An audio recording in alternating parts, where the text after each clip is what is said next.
Oh,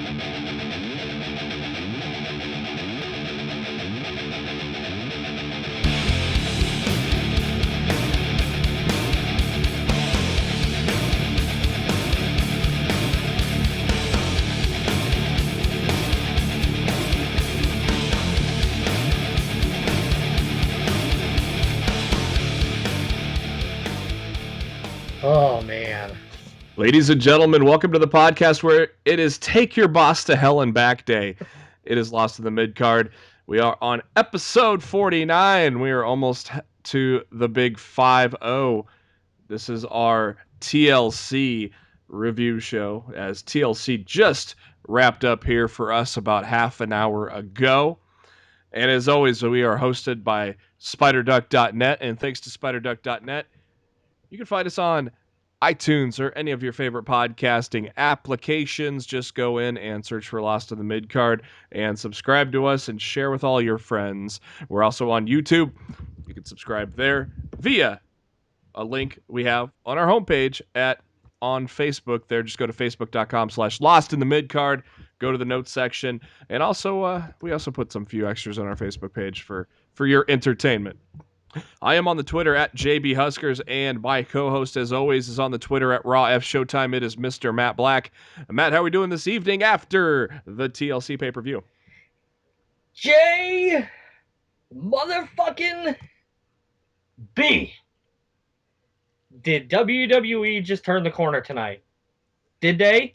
I don't know. I've not seen Matt this excited in a long time, and I'm just curious.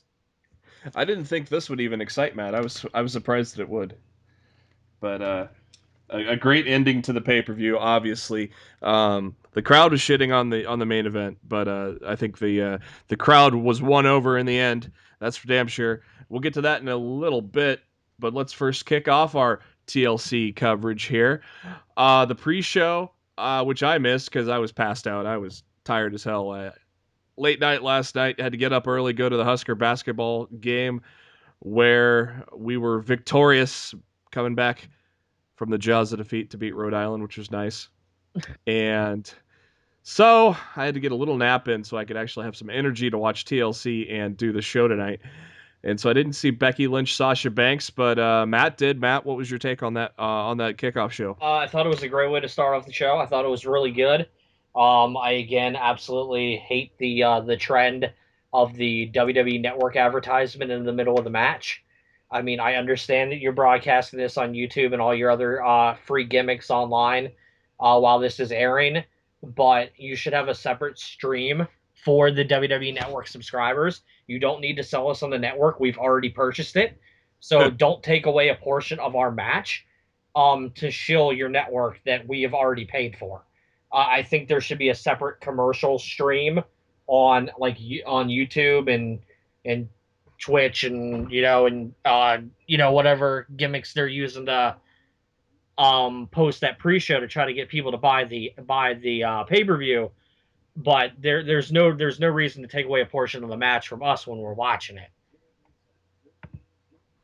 Yeah, I've always hated the fact that they go to commercial in the middle of a match, but I mean, everybody does it. It's not just the WWE, so it's just the way the world works, and we just got to live in it, apparently.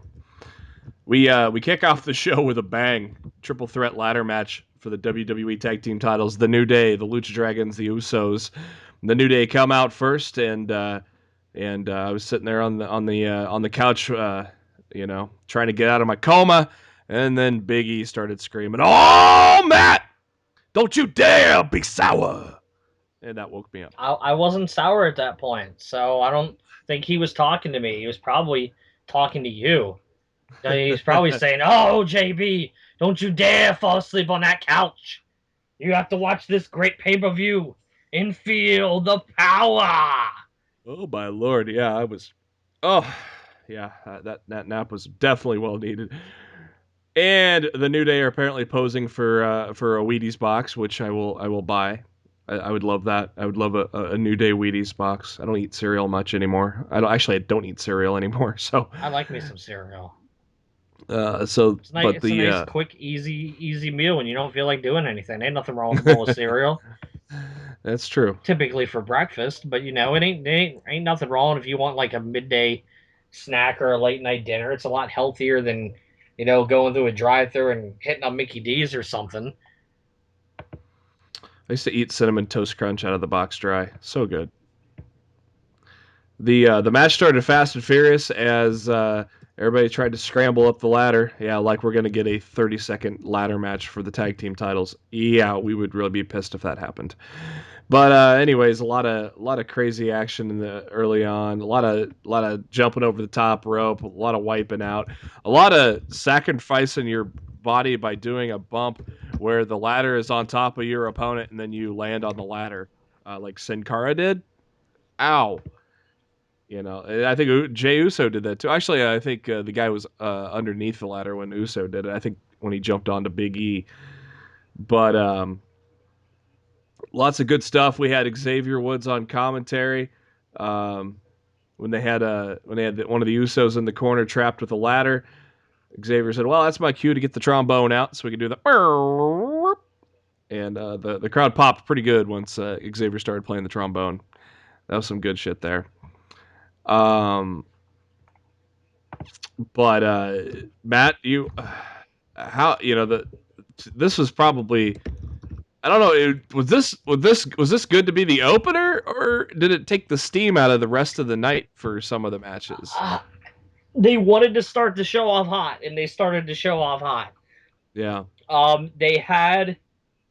They knew if you were going to start the show off that hot, they were going to have to bring it down with a cool down match. I mean, that's the way it works. You can't have the crowd amped up all night because they'll be exhausted by the end of the show. So you start them off high, you bring them down for a couple matches, you move them up and down. I did not have a problem with this match opening the show. I thought it was amazing. the spot of the night by far was fucking Kalisto taking. I think it was Kofi, wasn't it? He took a freaking Salida del Sol off the Yeah, top I'm of the ladder pretty sure it was. onto I'm pretty sure it was Kofi. a Salida del Sol off the top of the big ladder onto a ladder that's laying horizontal between the ropes and the other ladder. Holy shit. That was spot of the night right It was there. ridiculous. Oh my fucking god. Um as the Usos were looking like they were about ready to climb up and get the title belts, Xavier Woods goes, "Hey, this is a no DQ match." So he gets up and nails him with the trombone. But And he that he didn't just nail him with the trombone. He threw the trombone at them. You have to say for specifically what he did for the full effect of how amazing it was. Like he didn't come into the ring from behind and like hit them in the back with the trombone. He legit got on the apron and just chucked the trombone in the back of their head. It was hilarious. And then Kofi climbs up the ladder and grabs the titles for the winner. The winners are the New Day. And even a little more sidebar with Xavier on commentary. I love the spot where where Xavier talks a little WWE 2K16, and you regain your stamina from the outside of the ring. Yeah, I'm sure 2K appreciated that. Oh, that was pretty good. So what a way to start the show. Those Yeah, guys dude. You cannot argue that, man. and brilliant way to start the show, and then probably obviously the obvious cooler match for you afterwards is Ryback against Rusev. This was a last minute match added onto the card, just bit with the kind of the interactions between these two over the past couple weeks with Lana getting in the way. Rusev and Ryback. I mean, it wasn't too bad. I thought it was a pretty decent little match. Honestly, the match was fine. My only issue with the match was that was at the point when Rusev decided he wanted to walk away from the match and just leave. That really drives me nuts because this guy was booked like the unstoppable heel monster, Mm-hmm. for like a year and a half, Yeah, and now he's like walking out on matches. doing the Kevin Owens thing. Yeah, and I hate that because Kevin Owens' character type. I can accept him. I can almost accept him doing that. I don't like it, but I can accept it. I can't accept that from a guy like Rusev. Yeah, And it exactly. really rubs me the wrong way. I was really happy he picked up the win. But I feel he could have done it without, oh, I quit, I'm done, I'm going to leave and let Ryback win by count out bullshit. Yeah, I don't know if it's Vince's thinking that, well, Cena beat him, he's no longer undefeated, so we no longer have to make him invincible. See, but that's bullshit. I know, I know. Just because just because you lost to one guy doesn't mean all of a sudden your monster like reign needs to be over. And that's the kind of stuff that's why people don't stay pushed for long. Wasn't a Be- wasn't wasn't a Goldberg after his first loss basically shitty booking too? no, it didn't happen immediately. Goldberg was booked strong for years after that before it started going really far downhill. Mm. Yeah, it wasn't that bad. So Goldberg was still Goldberg for the most part. they need to get on their own network and watch some episodes of Nitro after Goldberg had his first defeat then, and see how to do it, because the booking of Rusev has been just pathetic. Well, Going back to I will go as far as to say is I don't want to jump ahead, but I would say the ending of TLC tonight was almost Goldberg-esque. Mhm. And I mean that in the most positive, kind, happy, marky way possible. Oh, we're gonna have a little mark out session here once we get to the end of the pay per Yeah.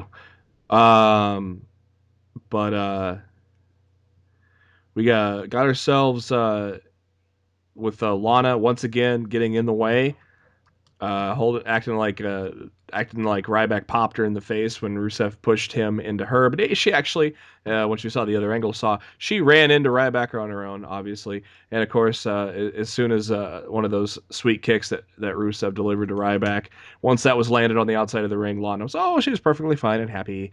Uh, do you like Lana getting in the way, or are you already getting tired of it? I don't mind Lana getting in the way.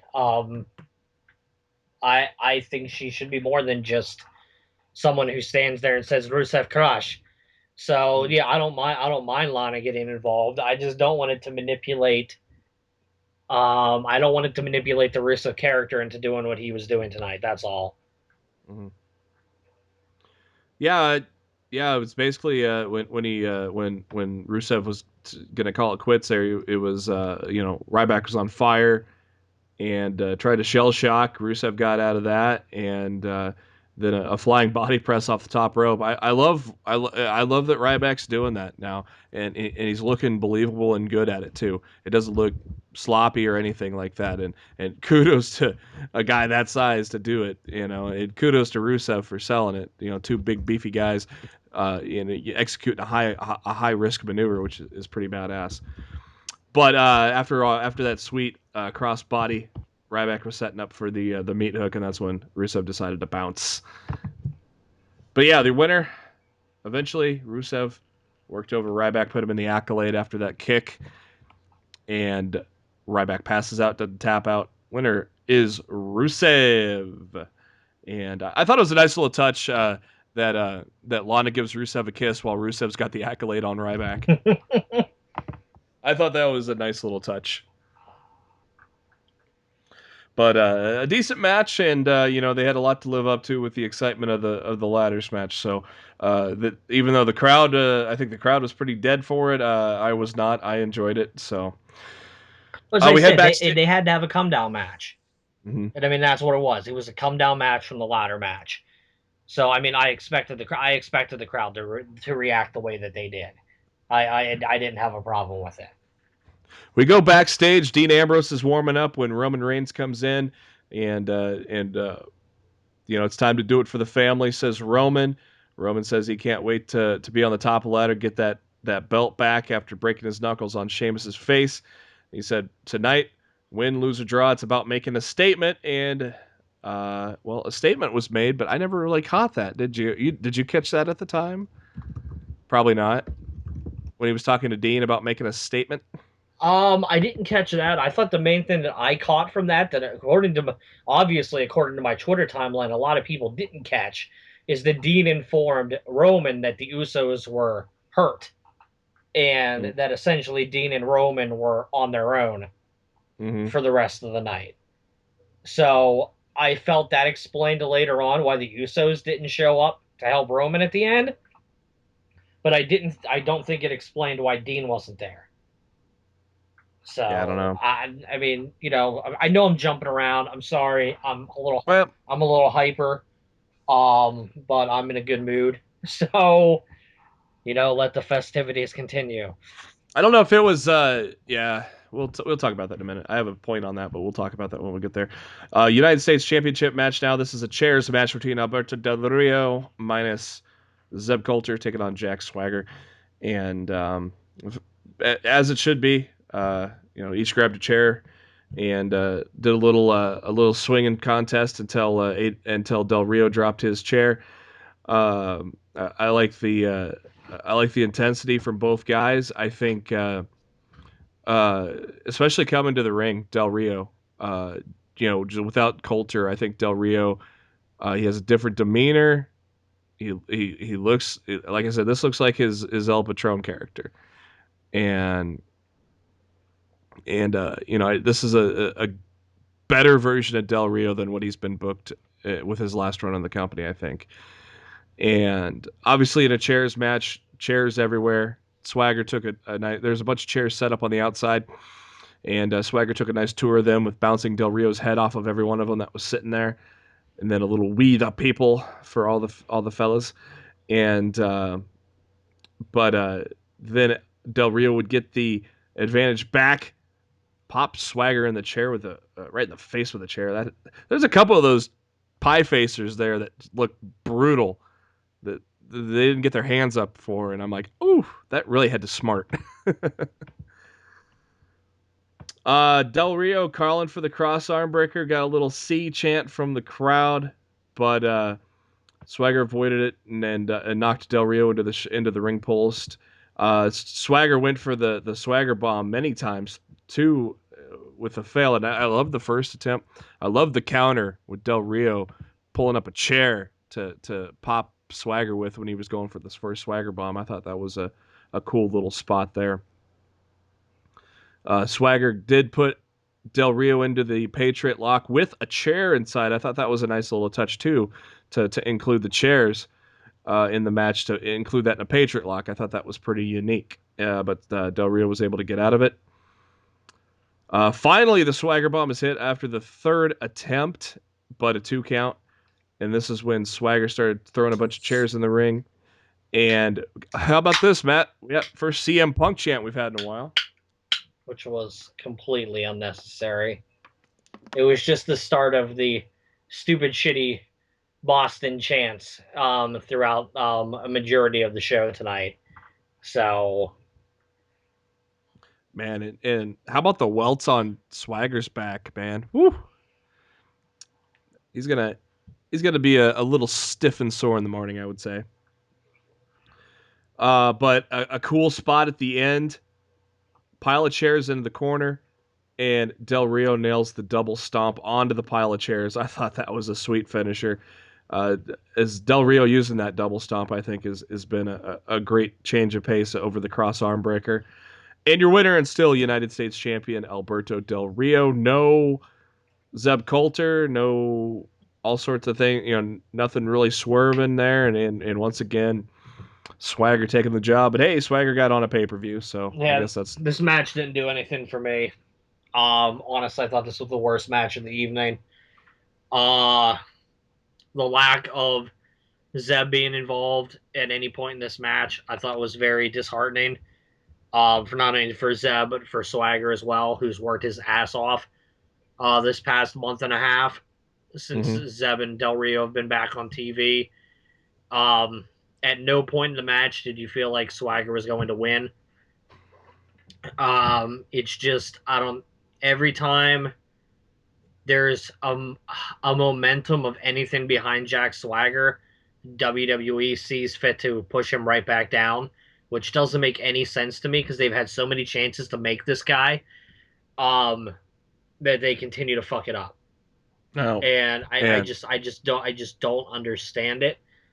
The match did nothing for me. I think all the goodwill that John Cena put into the United States title from WrestleMania till Hell in a Cell is gone. I think the Intercontinental title is back to being more important than the United States Championship, and I think Del Rio is as useless as a United States champion as I've seen in a long time.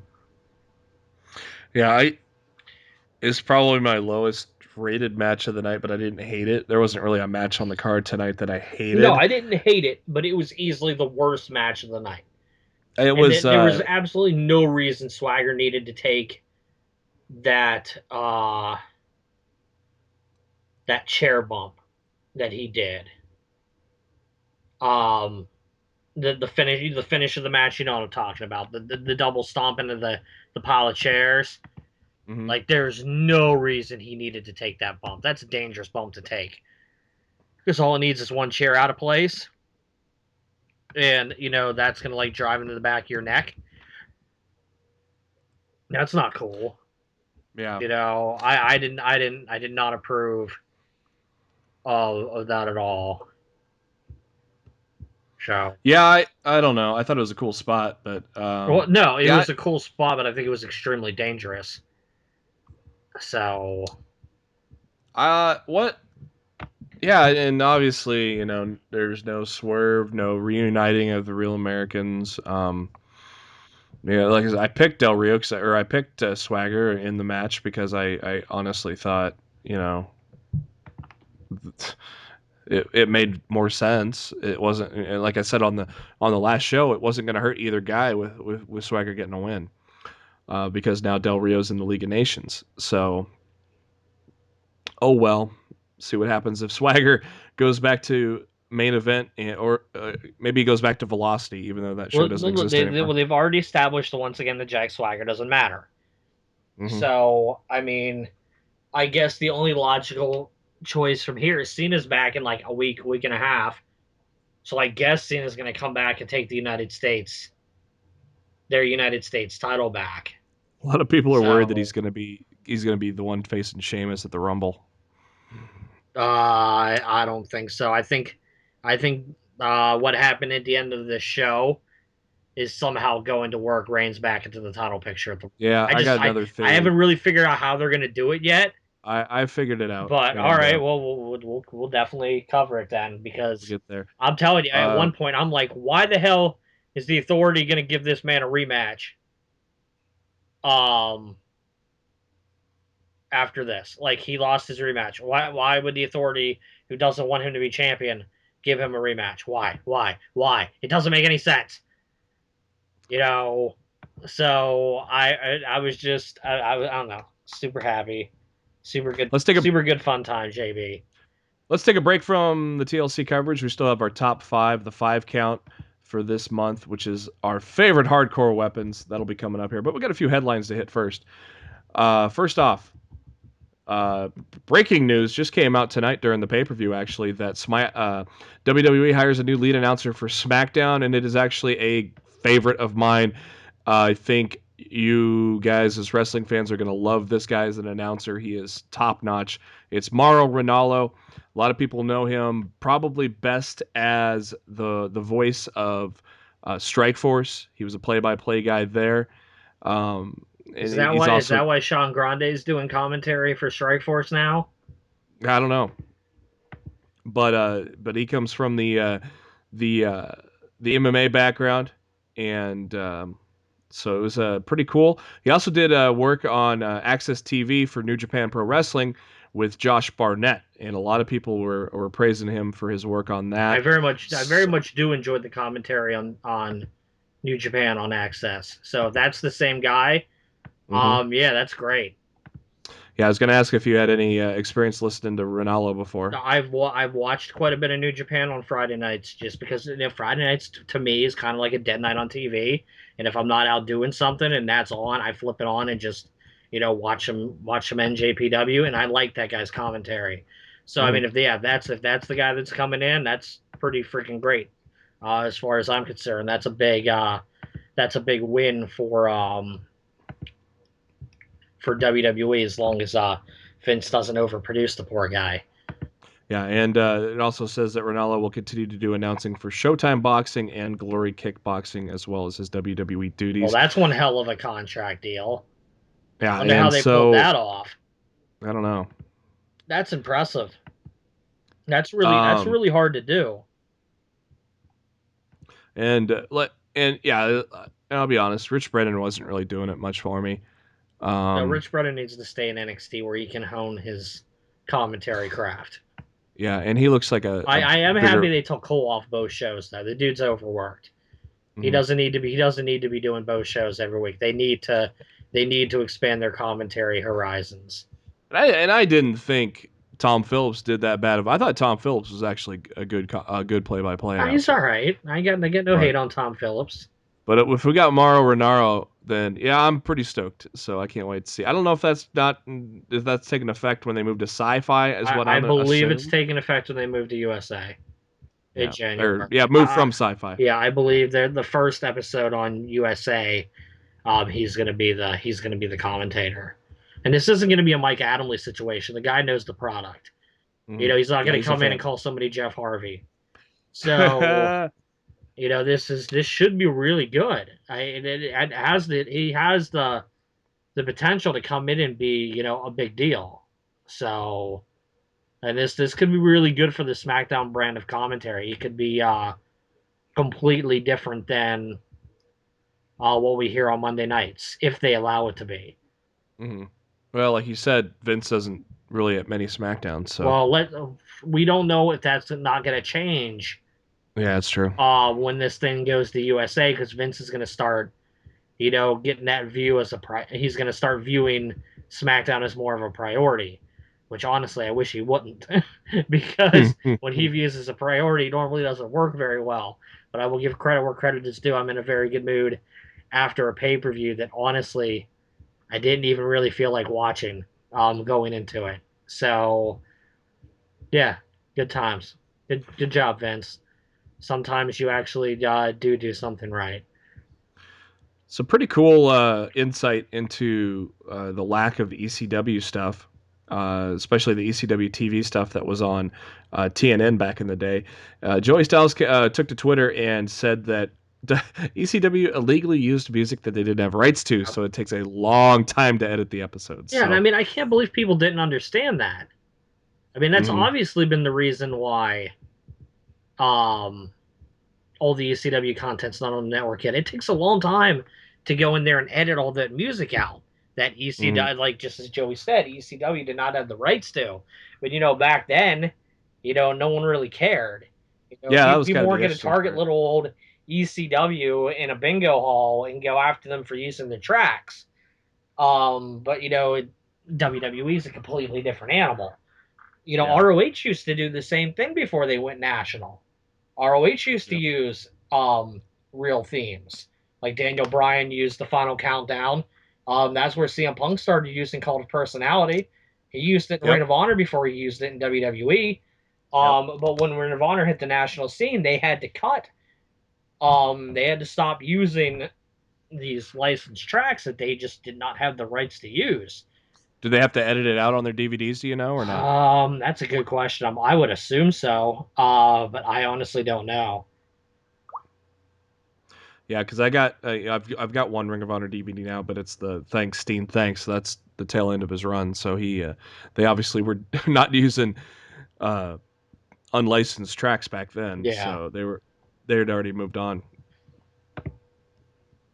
More big news for the network. The biggest country launch here is going to happen on January 5th, as the network is now finally going to launch in Japan, and so nothing. Nothing really different in terms of pricing or commitment or anything like that. So again, I mean, Japan's a very big market, so that's a definitely worth the wait here for the Japanese fans to see the WWE. Obviously they were in Tokyo on July 4th, and so it just kind of surprised me it took that long for them to get the network there, though. Hey, better late than never. And every Mm. time they enter in a new section in a new quarter period, it's going to help their bottom line when they have to go into the stockholder meetings. Hmm. Every time you have a new quarter results, if you're introducing a new part of the world to the WWE Network, you're going to have new subscribers that you wouldn't have had before. So it's smart. It's a smart move, and it's a good thing that they're getting it.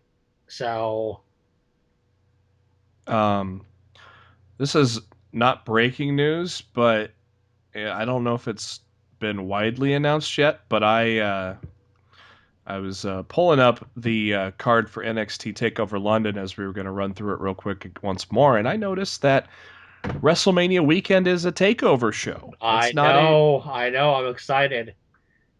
tickets go on sale Saturday, and we're going to hopefully keep an eye out for pre-sale codes. This is an event that we definitely want to go to. It's at the Kay Bailey Hutchison Convention Center, so hopefully it holds a lot of seats so we can actually get a ticket. I don't care where I sit for this one either. Just like Monday Night Raw, It is put a me in the gut. really weird venue, dude. Is it? It's like it looks like a circle old school arena, like a theater type Mhm. deal. Like I went and looked at some pictures of this venue that they're in. It's really interesting. Good news though, Matt. It holds 10,000 approximately. Yeah, You still need to be on the ball though, yeah. but at least it's not like a 5,500 seat arena where you're like, oh boy, this is going to be a fight to get tickets. So that's pretty cool. Pretty cool there. I just now noticed that. So pretty sweet. TNA numbers in for TNA as they head to or they did I believe they did the final four or they're in the final four. I can't remember. They are in the final four, um, which will not be Oh yeah, decided until Pop TV. they're gonna are they gonna do it kind of like what WWE did, probably two matches for the all in the same night kind of deal? That's a good I bet. question. I would assume they should. So And was it's gonna as be Matt Hardy and Eric Young and EC3 and Bobby Lashley, mhm. and then the winners face each other. And I what they in my opinion it needs to be EC3 and Hardy in the finals, Mhm. and Hardy needs to win the title back. Win it clean. Yeah, exactly. He needs to win it clean. They need to right the wrong, No and excuses for yes, let EC3. everybody who purchased that Bound for Glory pay per view in October to feel vindicated with their purchase. Matt Hardy is the champion, and let's roll TNA on from there. Uh, Unless the Hardys are leaving TNA, and then at that second, point, who knows? Who knows what the hell's going to go? Because that back and forth tweet between Bubba and Matt Hardy earlier this week makes me think maybe that the Hardys contracts are coming up soon over in TNA land. they are in February. Yeah. I know that. Did you see the back and forth between the two of them on Twitter? No, no, I did not. What was Oh, in with it? filibuster. Let me see if I can find it. Basically here talking about the TNA rating as they were in the Elite Eight and going to the Final Four, as Dixie had mentioned in her interview, that the Final Four will be contested on their debut on Pop in January 5th, and the ratings went up. This is their second best rating since October 7th. So in a 2 month block, they have the second highest rating here, and they got 269,000 viewers, up from 221 the week before. And with the replay, they get 337 total. So a nice number for TNA as they are continuing to rise. And I'm assuming maybe the Pop TV, maybe the fact that we know there's a future with TNA, that might have something to do with it. So it's pretty cool. Maybe so. All right, I got what I was talking about. Mhm. The other day on Twitter, Bubba Ray Dudley was doing a Q&A, a hashtag Ask Bubba type thing, which I'm sure wrestlers do to like pass the time at an airport or whatever, just Mhm. something to entertain themselves. And a fan tweeted Bubba and said, ask him why at Matt Hardy brand is so incredible. And Bubba Ray replied with, because he has brainwashed sheep like you to send tweets like this. So Matt Hardy replied with, but that's only one of the reasons. I'm also incredible because I can still walk after all the 3Ds you've given me. Bubba replies to him, might be time for one more. Get your brother and meet us in Dallas early April. To which Matt Ooh. Hardy replied, I've still got a few left in me. We're rebuilding Jeff. Won't be too long. See you soon. Hashtag TLC original. So just Giggity. throwing that out there. Well, do you remember what I said? months ago. I want Hardys and Dudleys at WrestleMania. I said that months ago. Dude, you And throw the Hardys and the Dudleys in with like the New Day and the Usos, I don't know, in like a four-way TLC match. maybe. That shit could Or be I'd be happy with just them. bonkers. I'd be happy with just Bonkers. I'd be happy with just those two. Nah, dude, you got to get the new team. You got to get the new teams in with the old teams so the new teams can get the rub. Mm-hmm. Nah, dude, there's major potential here, man. There's major Yes, potential. definitely. I'm And excited. I'm yeah, the excited. contracts are up in February for the Hardys, so So if Matt Hardy does not win the TNA World Championship in January on the January 5th pop show, I think it's going to be very telling should we about the root for futures of the him to Hardy not win? Boys of the Hardy Boys in TNA. Should we root for him to not win? It's like I don't know. rob I Peter to don't pay know. Paul. I don't know. Oh man. One of the most famous pro wrestlers in the past 2 weeks, Mr. Joey Ryan, the King of Dong Style, and again, one of the greatest feats in pro wrestling history, the cock of strength. I thought that was hilarious, and I am surprised how viral this thing went, Matt. It was I ridiculously viral. and interesting comment though from Jim Cornette, who says he won't watch the video, but from a pic that he saw online, it appears that Joey Ryan enjoys standing over men with his dick in their face. Yeah, interesting comment there from Just, Cornette. dude, if you're not gonna watch it, don't comment on it. You're And causing drama for the sake of causing drama. Joey Ryan responded with, "What an incredibly homophobic thing to say. You're a real piece of shit." You know what? I'm not the world's biggest Joey Ryan fan, but honestly, Cornette was out of line. It Uh, wasn't. If you're not gonna watch it, I don't think you can comment on it. I don't think you have any right to comment on it if you're not gonna check out the product and know of what it is, and you're not gonna take a look at it. Just keep your mouth shut. It's none uh, of your business. my buddy Chris, who I went to the Nebraska game with today, he saw the video and he goes, you know, Joey Ryan's getting all this pub, but it should be the Japanese guy getting all the pub. He's the one that did all the selling. Oh man. He's the one that did the great job with all the selling. And he had to have his hand on Joey's dick. Taz on the Taz show this week called it the 5-on-2 gimmick. Yep. So I love it. The 5-on-2 gimmick. The Schnerbum favorites 5-on-2 gimmick. Oh, man. Fernum.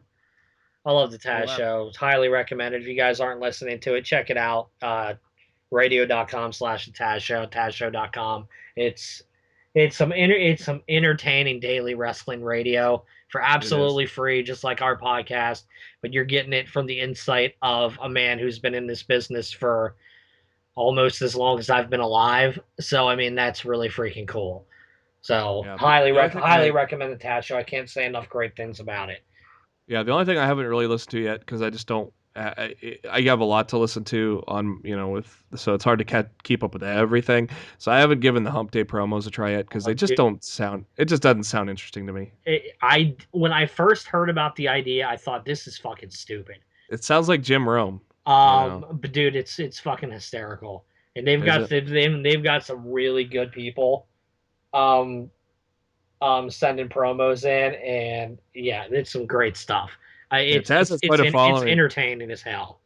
and Taz, and he's great with his regulars too that call in, and he's just great with the people Yeah, that he takes phone calls in, and he doesn't have guests that often. He'll have maybe once a week or once every other week. So, he's just there talking and shooting the breeze and giving his opinions, and his opinions are great. And there was a lot of back and forth tonight on Twitter, as a lot of people were trying to tell Taz that this is finally the moment that Roman got over, but Taz was kind of saying, well, he's been over. It's and just, honestly, I think Taz is right. I think Roman has been over, but I think Roman arrived tonight. I think there's a big difference between being over and arriving. And I think Roman Reigns arrived tonight. our They last could bit of absolutely ruin everything tomorrow on Raw, which is the Vince McMahon way. But for yeah. now, Roman Reigns arrived tonight as a solo act for the WWE brand. When you listen to our show this Thursday, if Matt doesn't seem as giddy, you know what happened on Raw. Dude, I hope not. I'm really hoping um, this is. I'm really hoping this is the start of something special. I really, really do. I last really, dude. If I'm bummed out on Thursday, man, oh, that's honestly depressing to even think about right now, shit. dude. Let's let tomorrow happen. Dude, I might have to go on like an Unforgiven, not an Unforgiven, a Night of Champions post game show rampage on Thursday's show if they drop the ball on Raw tonight. So let's. Oh God, I hope not. Our last bit of news, last bit of headlines for our TLC pay-per-view review show. This is really cool, I think. There's a surprise move for the fans at Pro Wrestling Guerrilla's All-Star Extravaganza in This California. is fantastic. Ring of Honor star Adam Cole, baby, returned unadvertised to the promotion for the first time since he signed an exclusive ROH deal. Not just And Adam Cole. Yep, and Cole appeared in the show closing angle where he came out dressed as a promoter, as PWG's Super promoter, Dragon. wrestler Super Dragon, only to disrobe and join Dragon, the Young Bucks, and Roderick Strong as members of a PWG heel group called Mount Rushmore 2.0. And just an aside here from Mike Johnson at PW Insider. Cole has not left ROH. His current contract is not expired. There's an agreement in place between ROH and Pro Wrestling Guerrilla that allows ROH talents to work on PWG events that as long as they don't conflict with ROH commitments. And also, another surprise return, Sami Callihan showed up for PWG But too. that wasn't it either. You're forgetting about night two.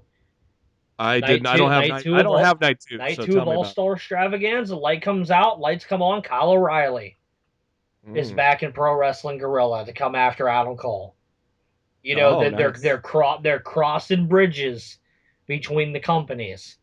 You know, it's dude. There's good stuff going on right now in Pro Wrestling Guerrilla. It might be mainstream pro wrestling's best kept secret. You know, a lot of people don't know about it. But it's some good quality shit. They on Down TV? over in PWG, they are not. They are a DVD only product, DVD and Blu-ray. And they record all their events exclusively in one venue out in California. Yeah, so hopefully some of their talent comes to ROH too. I'd love to see this crossover into ROH TV, where the PWG guys take on the ROH guys. I was excited when I read that. So, all right, our 5 count this week, with it being TLC, we're gonna give you our 5 favorite hardcore weapons. And Matt, kick it off at number 5 for me. The kendo stick. I love the Yes. kendo stick. I like the sound it makes. I like how it breaks apart. Um, you know, I could be wrong on this, but I believe I first saw it used by the Sandman in the 90s in ECW, and I've loved it ever since. It was Mm. always one of my favorite little wrestling toy accessories when I was, when I was growing up. You know, I loved it, getting the Sandman with the stick and, just whapping on the other action figures. Yeah, the freaking kendo stick, man. Singapore cane, whatever the hell you want to call it. It's a great weapon. It's good times. Yeah. I do not have it in my top 5, but Oh, what the I don't fuck, know why. JB? I think because it's all they really use in WWE today, and I think it's kind of ruined it for me. I don't hate it, but it's not my top I'm 5. so disappointed in you. So that does mean we have something in the top 5. I bet you my number 4 is something you don't have. Maybe that's what we were. My number 5 is tables, though. Tables are so much fun, and thanks to the Dudleys, they have become mainstream. Tables would be higher, but tables matches are usually not the greatest thing. Seeing losing to Sheamus when he won his first world title. But tables are fun when they bust open. They're fun when you stack them and throw somebody through them. See a couple of ECW clips back in the day when there's a shitload of tables piled up and somebody goes through them all. Beautiful. So I got tables as my number 5. Matt, what do you got for number 4? I'm with you on the tables thing.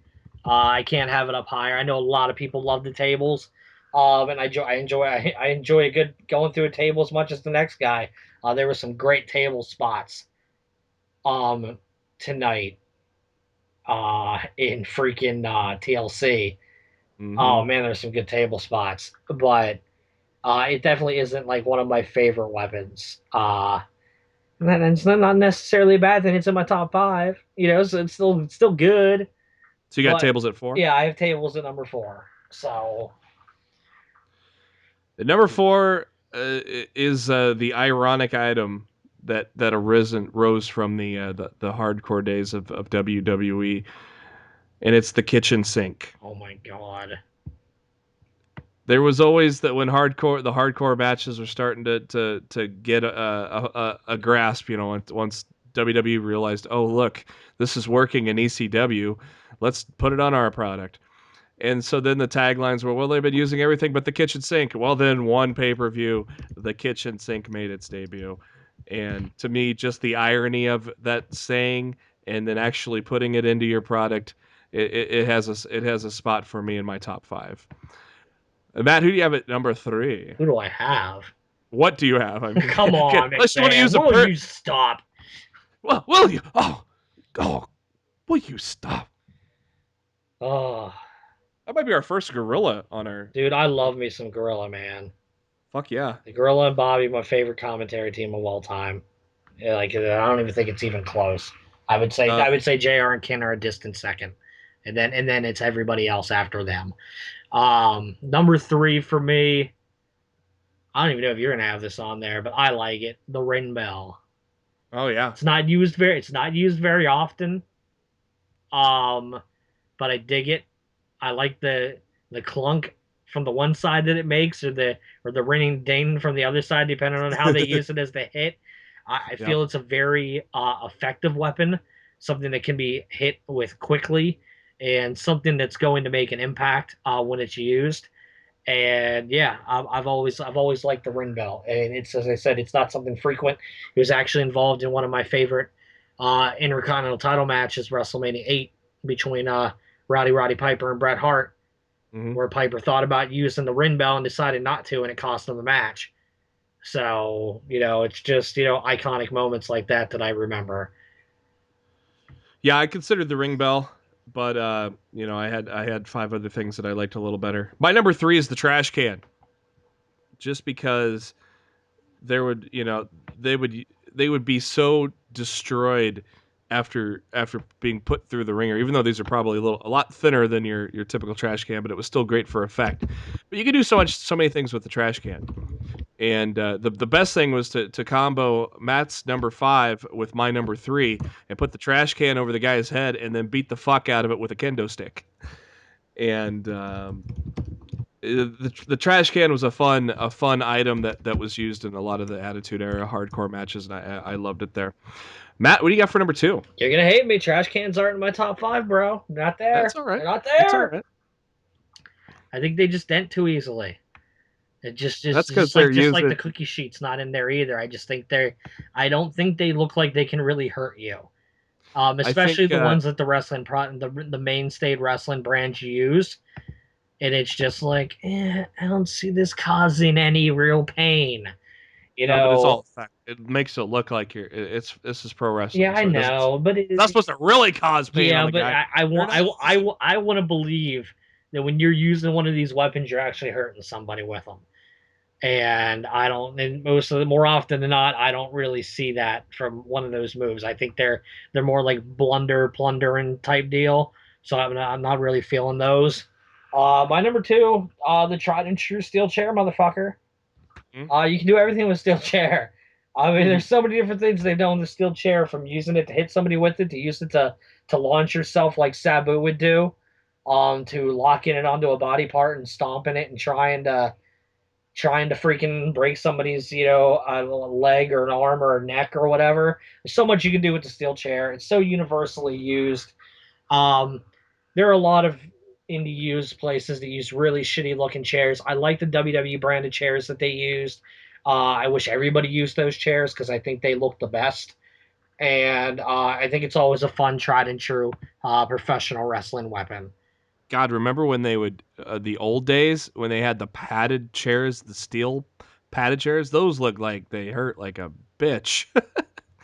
Then they realized, oh wait, these are gonna kill somebody. We got to just go to a standard steel chair to use these on. Number two for me is so great because it's such a great sneaky type of Oh, I weapon. think your number two is my number one. So it's great to have. It's great for heels to have and Yeah, I think your use. number two is my number one. And once they use it, they can put it in their tights and hide Yes. it from the referee. My number two is the brass knucks. Yep. Uh, that way back to the WCW or NWA days when the heels would use it, tuck it in the tights. William Regal was a great user of the knucks. We haven't seen a new generation use the knucks yet. I want to see it come back in the WWE. But my number two is the brass knucks, and I'm assuming Matt, that's your number It's my number one. one, JB, the brass knucks, baby. What do you got to say about the brass Dude, knucks? you're right. It's the perfect quick fire heel weapon. You freaking, you got it, you throw it back in the trunk, so you quickly chuck it out of the rain, or you put it in your Yeah. boot, and it's the quick blink and you missed it heel weapon of choice. And it really hasn't been utilized great in the WWE since William Regal. And you can sell Back so easily back with it. several years ago, and I would You could really just love to see the Nux make a comeback. I wish Sasha Banks would punch some people with those legit boss hell rings that yeah, she has. that might be the way. Freaking That leave might be them the on the way to ring bring back apron, the knucks. freaking pound somebody, maybe imprint the words "boss" on her opponent's forehead or some shit. I don't I'm surprised know, they. but I think it I'm would be surprised she dope. hasn't used them. I'm surprised she hasn't used them yet. They don't really Uh, use weapons with the women, which yeah. I really think they should change because I really think they deserve to be treated equally, and I think most women would be more than willing to take those weapon shots. So My number one I'm interested. favorite I'm Hulk curious. weapon I don't know what this is going to be. is the old tried and true original, the steel chair. Okay. Oh, look at us. Look at Yeah. us, 2-1. We were close. We were close. I went steel chair number one just because it's the originator. It was before hardcore was cool. This is what was used, and going way back in the days. Um, this was what was used. I can't remember, but when Zabisco turned heel on San Martino, did he use a chair? I want to think he did, and that was I like would the say he did, but I can't say that with 100% certainty. so that's why it's the originator. So that's why I had to put her at number one.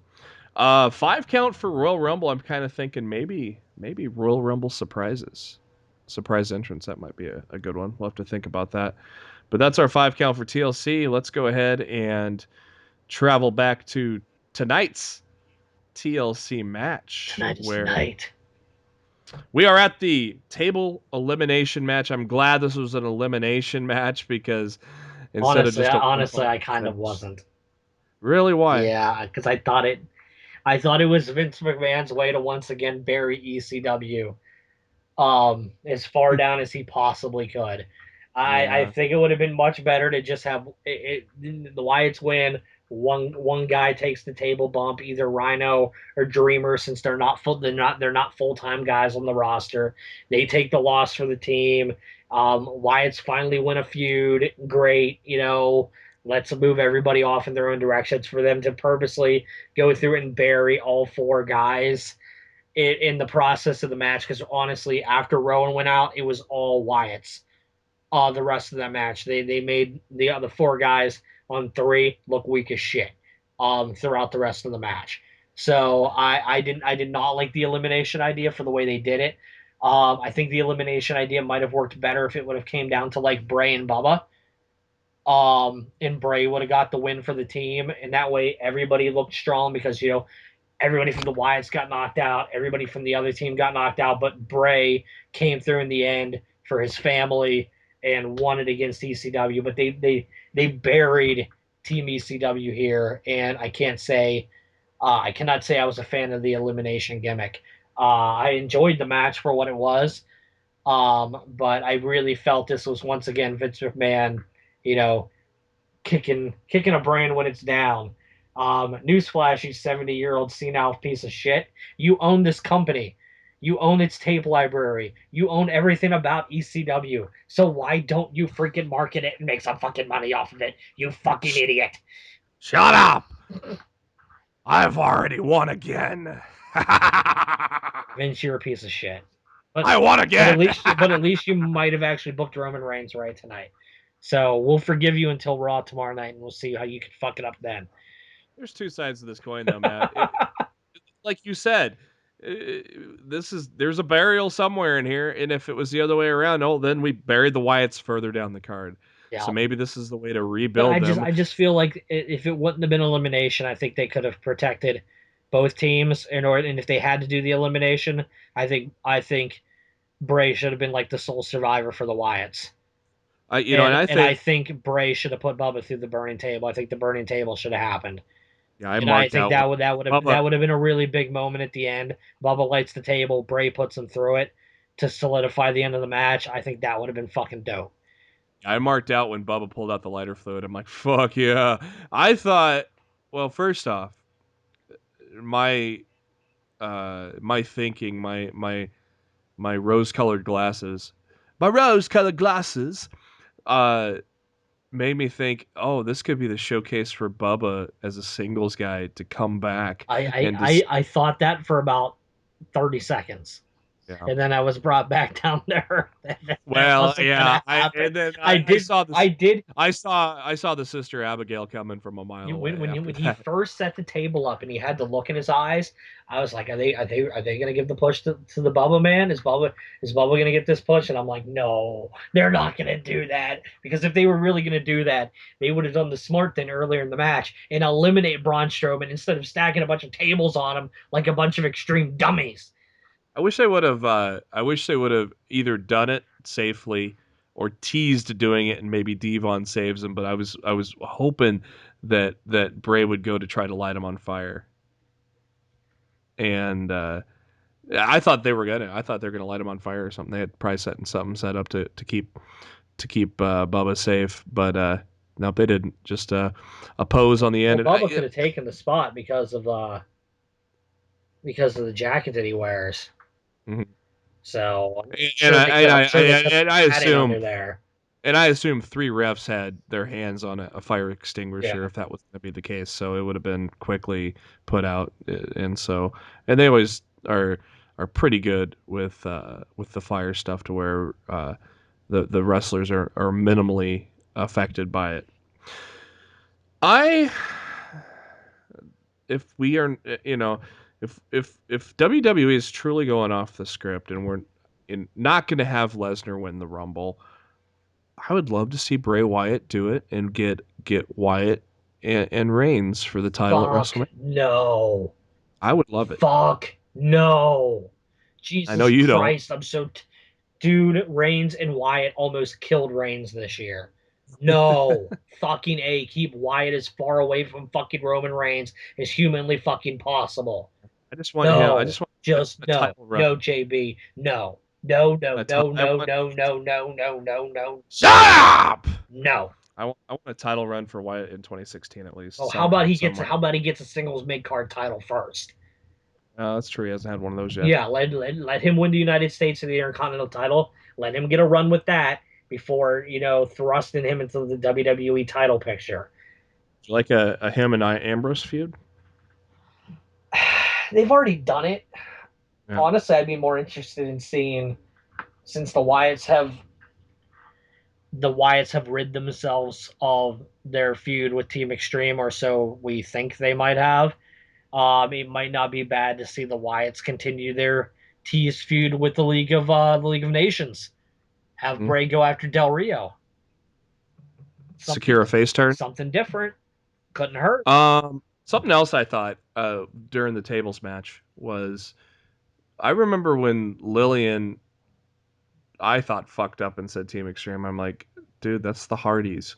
And then Cole used it like 5 Yep. times. Like, It's either people in WWE are either referring to them as Team ECW or Team Extreme. I've and heard both terms used on several occasions, so I don't feel wrong using either because that's what the company Enix using too. So Team Extreme's the Hardys. So then you brought up the Bubba and Matt Hardy thing today. I'm like, what?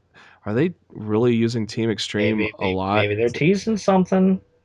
And the real Team Extreme comes out to say that's our title, bitches. I don't know. We don't know. Things could be happening.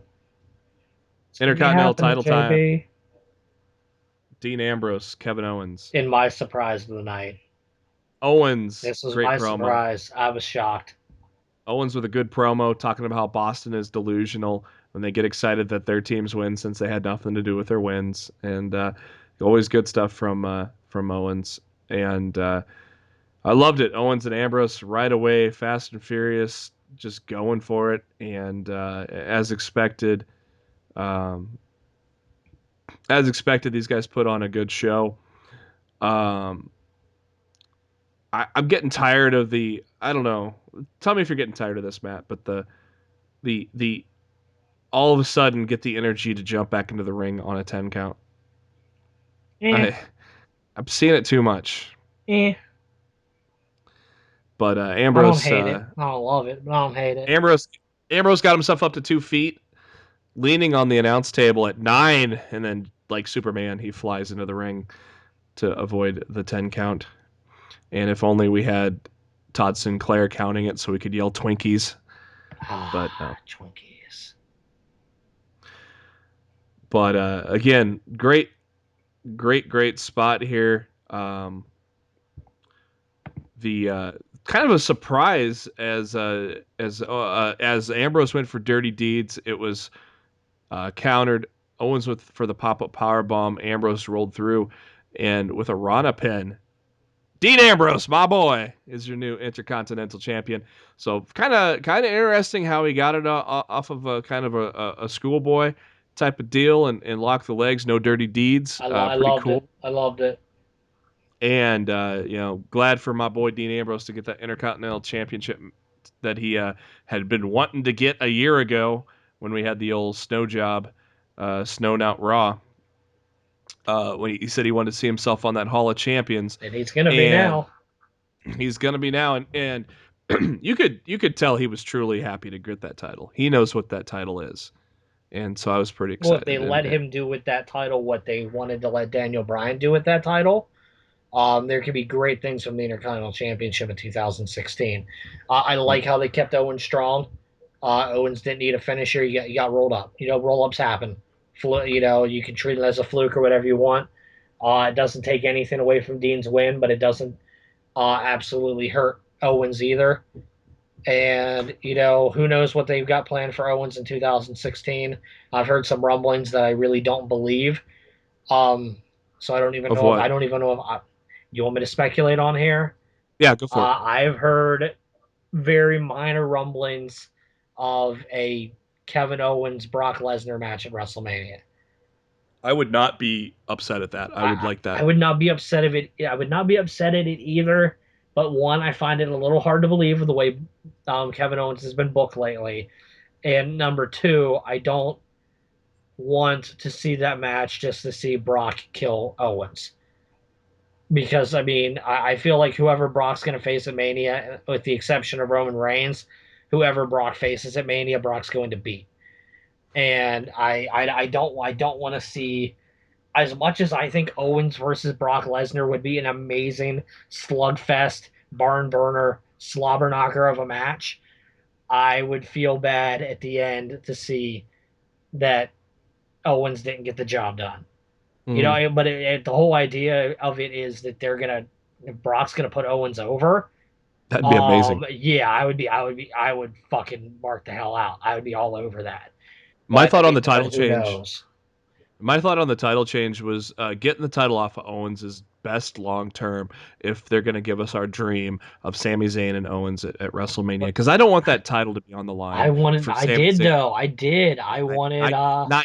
not yet. See, I wanted Sami Zayn and Owens for the Intercontinental title. Not That's what yet. I wanted. I I don't thought I want. thought it would have meant more with the title on the line due to the fact that Owens took the NXT championship from Sammy. So Sammy got the revenge of taking the Intercontinental Championship away from Kevin Owens. I think the I revenge. felt it would have been a big um I think the revenge is going to be at the Rumble when he eliminates him and keeps him from getting the world title. I could see that too. But But yeah, I really wanted to see them lock up for the Intercontinental title. Hell, it can still happen. And who's to say Dean's still going to be the champion come WrestleMania? Who's I'm just not a I fan. don't I'm just not a fan I of don't giving. feel that Alberto Del Rio will be holding that United States title come WrestleMania either. Right. So maybe Owens and Sammy could go for the United States Championship. I mean, who knows? You I know, don't. there's this I just don't want. I just don't want Zayn to get a title right away for the simple fact that when he loses it, and dude. If he and debuts at the Rumble, he's going to be on TV for 2.5 months that's true. before winning the championship. It's not like he's going to debut at the Rumble, cost Owens the match, and then disappear off TV for 2.5 months. He's going to be on Raw and SmackDown every week from the Rumble to WrestleMania to the point where he wins that title. There'll be a build there. It'll be Owens ducking Sammy at every turn and hiding in tag matches. And I don't want to fight him. He hasn't earned his spot. He needs to beat other people and work his way up the ladder before he can face me. And Sammy beating all challenges and winning the number one contendership and rising to that occasion to win that title from Kevin Owens at WrestleMania. I had it all envisioned in my head, and it's kind of been blown up now.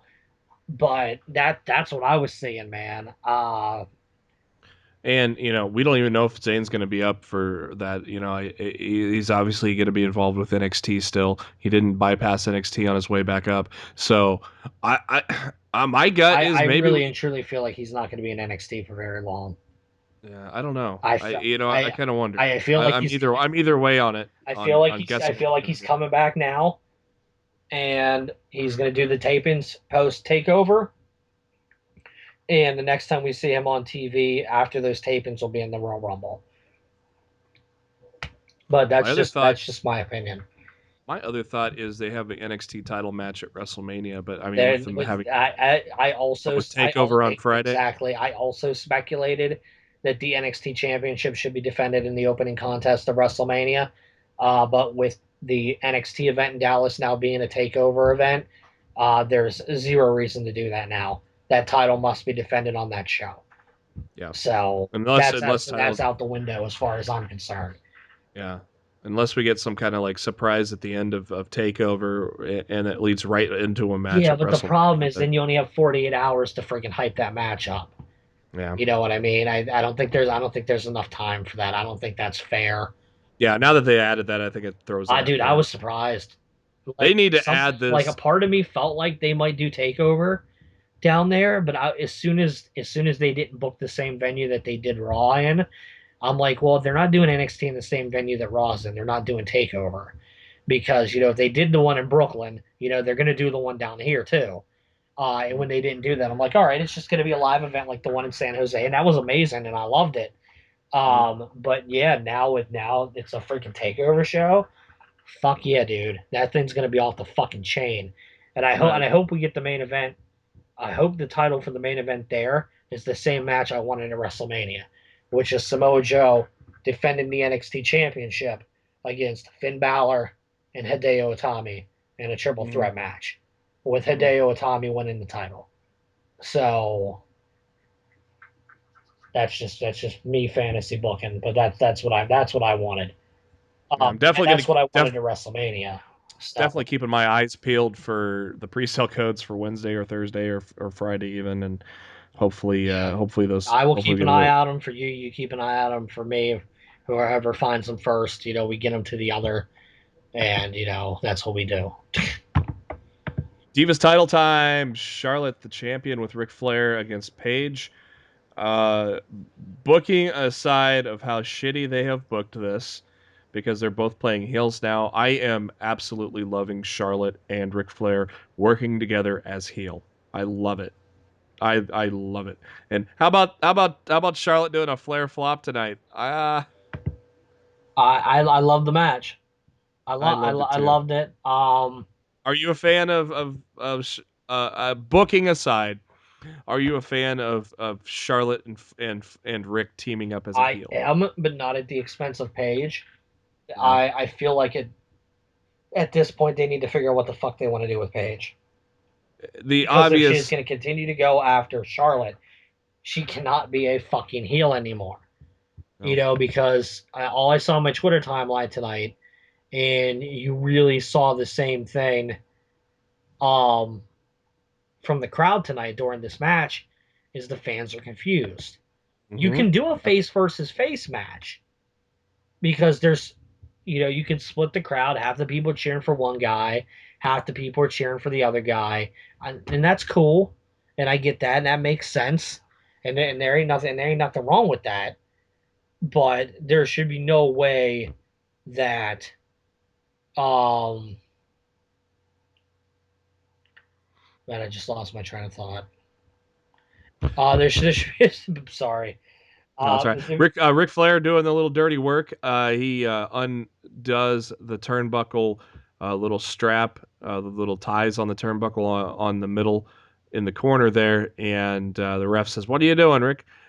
I didn't do anything. Woo! And then later on, Charlotte knew that he had untied that, so she exposes the corner and throws Paige face first into it, and then gets the pin for the 1, 2, 3.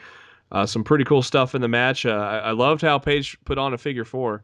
That was great. I loved Paige's interactions with Rick too. And so I think Paige has acted more like a face here, obviously, because I think that's what I was trying to say. That's the direction they need to take her now. And yeah like if they are 100% committed to Charlotte becoming the heel alongside her father and turning on Becky, and which is obviously being included in that this is going to happen full blown sooner rather than later. Paige needs to be the one to rise up as the good guy or the good girl, I guess you can say, from this and become a bigger face because of it, because they can't continue to have her as a heel if she's going to continue to feud with Charlotte. So either uh, move her away from the championship and keep her heel, or it's time to turn her face and keep her face, for fuck's sake. Because enough with the flip flopping for this poor girl. and that leads me right into my schedule of Divas champion. My schedule for the Divas feuds all the way through WrestleMania. I think this is how it's going to work out. I think Becky Lynch is your obvious match at the Rumble, and then I'm going to guess either Nikki Bella or Brie Bella at Fastlane before we finally get to Sasha taking the title off of Charlotte at Yeah, WrestleMania. I definitely feel like they're dragging Sasha out because they want to save Sasha and Charlotte for WrestleMania. Mhm. So I I really think and that's the truly way. believe that. I completely agree with you. If that's not what they're doing, that's what they should do. I'm assuming Nikki maybe gets back in the title picture as a face. The Bellas are starting to be booked as a face, but again, creative is so fucking Yeah, shitty right we'll now. see where We don't know who's what. we'll see We what all the only thing we know for sure is Becky Lynch is a face, and then after that, Natalia's a face. After that, we don't know who else is a face. So yeah, I would say Team Bell has definitely has been booked the past few weeks in a face faction. And as much as people, there's a lot of being people out out there that love Total Divas, dude. being out there So being outnumbered people by there are people out being there that want outnumbered to by cheer the 6 guys. Bellas. Yeah, and, So and even when there were heels, they were getting cheered. yeah, They had the exactly. So like when I was at Smackdown in July, they had a big pop when they came yeah, out. just embrace the Bellism. Let them be faces. They don't need to be involved in the title picture right now. But there's no reason that group of girls can't be faces. Hmm. So Time for the main event: WWE World Heavyweight Champion oh Sheamus lordy. against Roman Reigns TLC match. And oh my God, I don't know if this was meant to be as stiff as it was, but Reigns jacked the fuck out of Sheamus on the opening bell. Shucky That ducky quack quack. oh man. And then the crowd shitting on the match before it really even got going with a "We want Cena" chant. That was interesting that they want Cena because Really aggravated me, dude. I was really fucking pissed off at that chant. because yeah. I guess one reason would be they're in Boston, but usually Boston boos Cena. yeah, the fact that we've had 10 years of creative problems in this company centered around John Cena and Vince McMahon's reluctance to push anybody else other than him. You might not like the choices of who's standing there in the main event tonight, but for fuck's sake, let them try to win you over. Because when you freaking have the balls to chant "We want Cena," you're vindicating everything Vince McMahon has done the past decade plus, and that's not a good sign for WWE as a whole. Because all Vince would have to do is, just bring the Golden Boy back and have him beat the League of Nations in a 4-on-1 match and become WWE champion at the Royal Rumble. Like, do Oh you wait, really? hasn't that happened before? Dude, I'm just telling you, I could see it. Don't tell me you couldn't. You had that chant. You had "We Miss Rollins." We had Daniel Bryan. We had, see, as you said, CM Punk at some points in the evening. NXT. We had the NXT chant. It's just, come on, guys. Like, see those guys. Like, I think you were one of the people that tweeted it. I retweeted a bunch of people that said stuff along these lines. These people out there, Sheamus and Reigns, were out there busting their fucking asses in that ring, putting their bodies on the line for our entertainment, and the disrespect that crowd showed those two men throughout the majority of that match made me sick to my stomach. Yeah, my exact tweet said, to be honest, the crowd in Boston is shitting on a good match with Reigns and Sheamus putting their bodies on the line for them. Yeah, and dude, look, if you want to boo a regular one-on-one match and you want to chant shit and you want to take over the show on something you don't like, fine. Okay, I get that. But when you're in a gimmick match such as TLC and they're doing what they're doing for your entertainment and the pain that they're putting their bodies on the line for with those chairs, ladders, and table spots, and you're treating them like that, that shit pisses me off. Mhm. I mean, that just, it really really irked me. I was at the point where I was like, I don't want Boston to ever get another WWE pay-per-view again. Like, I was fucking fuming during this match, and I was fuming even more at the finish. And I was like, man, this was a really good show, and this ending pissed me off. Now I'm gonna have to come on this podcast and do another fucking rant, Good spot from the like I my did favorite on like I did after Night of Champions. And luckily they really fucking redeemed themselves. my favorite spot in the match was when Sheamus dropped Reigns through a table with white noise. I thought that was badass. Um, That was the sixth spot, dude. Another sixth spot was the it, Superman it punch off the top of the ladder through the lean That yeah, where table, Sheamus went dude. through the table. I love that one too. Yeah, it was funny. I saw a lot of tweets after the white noise, and a lot of them said a lot. Most of them were for wrestling writers and those that do podcasts and stuff, um, and a lot of them were saying, "Oh, yeah, they just did that spot for a mild reaction." I'm like, that's a. I was like, oh shit, there, you know. Well, I think a lot of the people watching at home gave that spot the respect it deserved, Mhm. whereas that crowd just wasn't willing to give these two guys their due for what they were doing. The Reigns with a deadlift to Sheamus and power bombed him on a ladder. I thought he was gonna throw him through the table, but no, he power bombed him through on the ladder, which was pretty cool. And yeah, these guys came to play, and they they delivered a great main event. I gotta I say, I agree. was and I I was didn't like I fine didn't like with the finish of it though. League of Nations. Yeah, and where was Wade Barrett? Yeah, there was no bear, which didn't make any sense because I mean, I guess the thing before the show went on the air was a pre-tape, but why the hell wouldn't the bear have been in the building? I mean, it doesn't make any sense. And I absolutely hated the fact, as I say, creatively, I could not understand or comprehend the reasoning why Roman wasn't getting the title here. Because if the plan is for him to go into WrestleMania with the title, how the fuck can he not? How in the fuck can he get another shot at the Royal Rumble when the Let me Authority answer that. hates Let Roman me Reigns? let me answer that after we talk about what happened there. But first, when the League of Nations showed up, um, Rusev put the accolade on Reigns, but Reigns was able to get out of it. Superman punched on him, knocked out Del Rio. and was going for the ladder. And I thought this was another cool spot.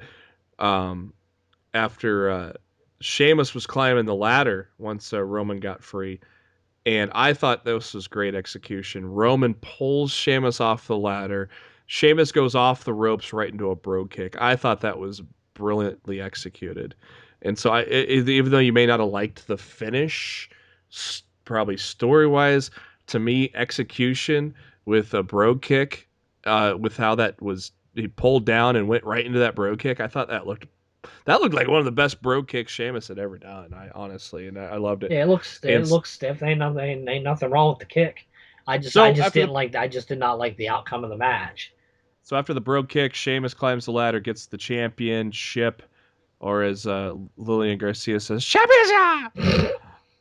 Uh, Very cool spot at the end of the match when Rusev and Del Rio are holding up Sheamus on their shoulders in celebration, and Reigns spears them.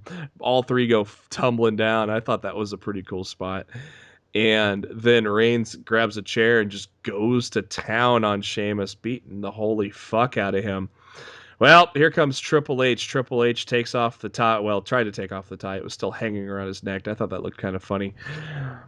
Um, and then Reigns looked down at the chair, so we all thought maybe he was going to grab a chair and clock Triple H when he was checking on Sheamus, but no.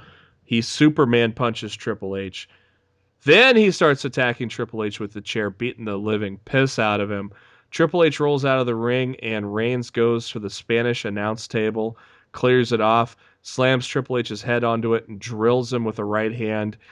And then Roman Reigns powerbombed Triple H on the table. The table didn't I was break. I gonna don't know say if that that's the worst part is that table didn't break.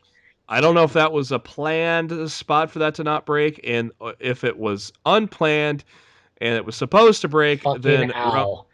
then ow, yeah, fucking ow, and good improvisation by Roman Reigns as he goes to the English announce table and drives an elbow through Triple H to destroy the table, and the crowd just popped to holy hell when he dropped that elbow through the table. So I that really felt it was improvisation by Reigns. I don't think that I think the table was supposed to break, but that it was a shield like power bomb. You know, yeah, without Dean and Rollins there. So the whole gimmick, they love putting the people through the tables. I think that was the spot that was meant to be done, and it just didn't work. So Reigns improving on the spot there, I thought was really good, and it gave the fans what they wanted, because the fans were chanting like one more time and shit like that because they didn't want to just leave it go. That Reigns had to figure out a way to get that table broken. So I thought he did the best idea he could have. Put his weight on top of Triple H's weight and make sure that motherfucker breaks. yep. And after he drove Triple H through the table with the elbow, the Boston crowd finally quit being smart marks and chanted "Thank you, Roman" I loved it. And at that loudly. point, I was marking out. That was I awesome. was marking out, So bro. Triple H is being walked out, carried I out. love this. Roman's heading up to the ramp. Oh, he turns around and says, "Fuck you!" Spears Triple H to hell. And Roman goes, "Well, I know I'm going to be fired, but it don't matter now." Did he say that? He said Oh, that right I did before not. I this. did not hear. I did not hear him say that. He said that after the elbow drop, Nice. and then he speared him, and then he said something's going to change now, and posed for the crowd, and the crowd went fucking nuts. So here's how Roman Reigns gets back into the title picture at the Royal Rumble. No, Uh, before we do that, would you agree that Triple H took a step in the Mr. McMahon character direction tonight I hope so. and showed his ass to an opponent like McMahon showed for Stone Cold in the Attitude Era? I hope so. That's what I feel, because I mean I didn't. that's what I felt he did. That thought never crossed my mind. But I felt Triple H took a Mr. McMahon type ass whooping from Roman Reigns in vein of a Stone Cold Steve Austin. do you still think this was supposed to be the spot Seth Rollins was supposed to be in though? Before he got hurt, Ooh, because I didn't even think about that. there were so many rumors of Of Rollins Rollins and Triple H at Mania. And this just feels like this could have been Rollins. Imagine if it was Rollins in this spot, just beating the fuck out of him. The crowd would have been nuts for the match anyways. So, but yeah, I think there's going to be a no Triple H at Raw tomorrow, and I think there may be a young man by the name of Vince McMahon to come out. A young man, really? Yeah, shut up. Ain't nothing young about that man. I think Vince is the key to get Roman back into the title picture at WrestleMania or at Royal Rumble. What if it's returning Shane O'Mac? Here come the money. No, it won't be Shane O'Mac. That'd be dope, though. You ain't gonna lie, that'd be dope. It would be, but I'm gonna probably bet the farm that it won't be. Dude, you know what they should do? Um, Roman Reigns needs counsel. He needs someone to speak for him. He might need an, dare I say, an advocate. An advocate? Ladies and gentlemen, my name is Paul Heyman, and my newest client is the leader of the Roman Empire, Roman Reigns. I think they could do some cool shit with that. You know, I have advised my client to no longer speak, and I will be speaking for him from this point forward. I think they could do some really cool shit with that, dude. You can't even deny that. Yeah, that'd be badass. Yeah. Anytime Heyman's on my TV, I'm not gonna bitch about it. So put a bow on the ending. Just your thoughts, your straight out thoughts, just talking about the ending of with the Triple H ass beating. I loved it. As I said, like I was really sour. Sammy, don't dare be sour. I was sour at the end of that match. But by the time the closing segment happened, I was excited. I was marking out. And I haven't marked out that hard in months. Like WWE really got me at the end. It got me pumped up, got me excited. I really and surely want to believe that we just hit a turning point in the product tonight. And hopefully it's going to go forward with Raw and the road to WrestleMania. And I want to be positive. I want to just think that this is great, and I'm really hoping that this is the start of something amazing. I did a quick poll on Twitter, and you can follow me at JB Huskers. A little quick poll at the end of the show, and did you enjoy TLC? And 82% of the people that responded said yes, and 18 said no. And that just goes to the fact of what Matt said. A lot of people remember the end, but it was a solid pay-per-view from top to bottom. I had no qualms. And actually, my angle of Sheamus winning it, you heard me on my predictions, Matt. I wanted the League of Nations to be more legitimized, and by winning this match, they are not just a flash in the pan. So that I was happy with it. Yeah, where you won. I get it. I just didn't like the way they went about it. So well, that's going to wrap it up for Lost in the Midcard. Before we wrap it up, let's cover the once again the NXT Takeover London card. Wednesday afternoon, kids, 3 Eastern, 2 Central, high noon on the West Coast, as they said tonight on the pay-per-view. 5 matches announced. Hopefully a 6th one involves Sami Zayn and maybe a perfect 10 Ty Dillinger, maybe. I don't know. That's just my guess. But we got Asuka and Emma, where both of us said Asuka, right? I'm pretty sure, yeah. Apollo Crews, Baron Corbin, we both took Crews. We split on Bayley, Nia Jax. I don't think it's Nia Jax's time, but Matt thinks it is. We are both firmly and happily choosing Enzo and Cass to win the tag titles.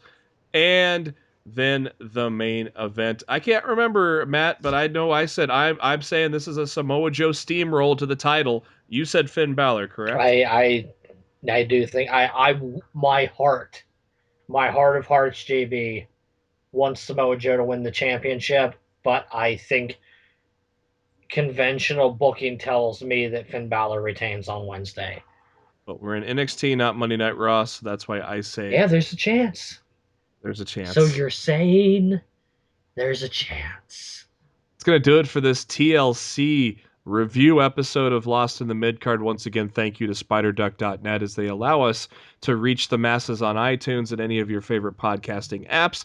But if you like YouTube, subscribe to us there, and you can get our links for both iTunes and YouTube on our Facebook page, facebook.com/Lost in the Midcard. You'll see a lot of memes that I put together. I'll probably maybe put a couple together from the pay-per-view as well.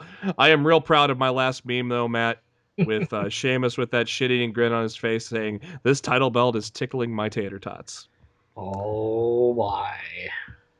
Matt, let's wrap it up, man. Give us some last words, and let's look ahead to the future. No, that's exactly what this is all about. The future and the hopes that this is a good thing. So I really and truly hope that what we saw tonight was the turning point in the company to the future, and that the road to WrestleMania is going to be exciting and big time. One show at a time is all. I guess all we can. Especially since I'm going for the first time Absolutely, dude. You want an important show. Ain't nothing wrong with that. That's going to do it for this episode of Lost in the Midcard. We hope you enjoyed TLC as much as we did, especially when we really were kind of meh on it. But very exciting stuff. We'll take a look at Raw coming up on Monday. We'll take a look at Ring of Honor, see what happened there as we head into Final Battle. We will do our NXT TakeOver London review, and then we will set the table with our predictions for a very kick-ass Ring of Honor Final Battle card, as that is on pay-per-view this Friday. So once again, thank you for tuning into Lost in the Midcard, and we'll catch up with you this Thursday.